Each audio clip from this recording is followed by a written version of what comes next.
भाई हमार एक कदम नशा मुक्ति की ओर। आज है 42वां दिन और योगा दिवस भी है। तो हम होम ग्राउंड पड़ेला दरोगा राय कॉलेज, वही में चलेला panther physical academy.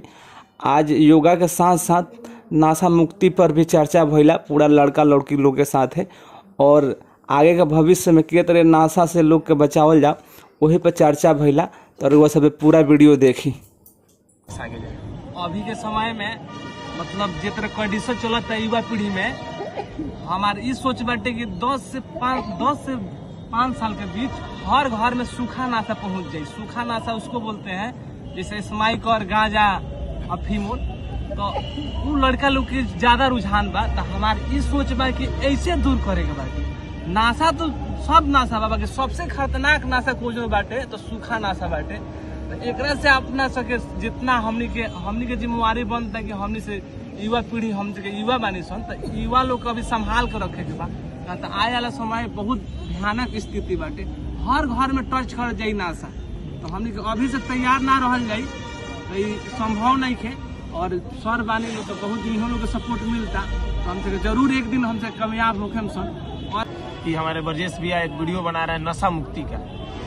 First of all जरूरी ये भी है, योगा में एक ये भी आसन आता है कि आप लोग जो भी वीडियो ब्रजेश भैया का देखते होंगे तो आप लोग मैं बता दूं कि एक नशा मुक्ति का ये वीडियो बनाते हैं। आज लगभग इनका 42 दिन हो गया कंटिन्यू।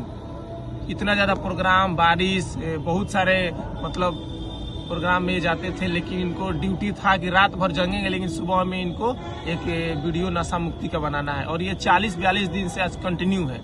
हम लोग डेली वीडियो देखते हैं, बहुत अच्छा लगता है कि आजकल के युग में बल्कि बाबा पर डे सुबह में 4:30-4 बजे उठ के और डेली ये आते हैं एक अपना नशा मुक्ति का अपना एक्सरसाइज करेंगे। कुछ लोगों को लेकर के एक्सरसाइज गंडक में करेंगे, बताएंगे कि आप लोग नशा से दूर रहिए। क्योंकि देखिए नशा ऐसा चीज है कि आपका जीवन को क्षति कर सकता है। फर्स्ट ऑफ ऑल क्षति अपने आप को आप नहीं, आप अपने फैमिली को करते हैं। क्योंकि सबसे पहले आप फैमिली से जुड़े हैं और खासकर जब आप मैरिड है तो आपके पीछे और भी कोई है। तो उसको देखते हुए बाबा एक बहुत ही अच्छा वीडियो पेश किए हैं। हम तो यही बोलेंगे कि आप लोग ब्रजेश बाबा को सपोर्ट करिए और जो भी एक कदम पे चल रहे हैं आप लोग इनका सपोर्ट करते हुए उस कदम पे आप लोग चलिए। क्योंकि इनका जो वीडियो बना रहे इतना दिनों से, ये वीडियो सफल हो जाए। और हम तो बस यही बोलेंगे सफल होने के साथ ही कुछ लोग ऐसा करके इनके पास आए और बोलें कि आपके हम वीडियो के माध्यम से इतना अच्छा हम स्वस्थ हो गए और आपके द्वारा हम नशा मुक्ति का जो भी आप चला रहे हैं उससे हम स्वस्थ हैं और मस्त रहेंगे। और बहुत बहुत बधाई देते हैं हम ब्रजेश बाबा को भी कि ऐसे कदम पे आप चल रहे हैं। हम चाहते हैं कि ऐसे कदम पे हमारे गांव के नहीं पूरे बिहार और राज्य के लोग चले और ये हमारे बिहार आगे जाए। आज के बहुत ही व्यस्त समय में हम ये कहे चाहते बहुत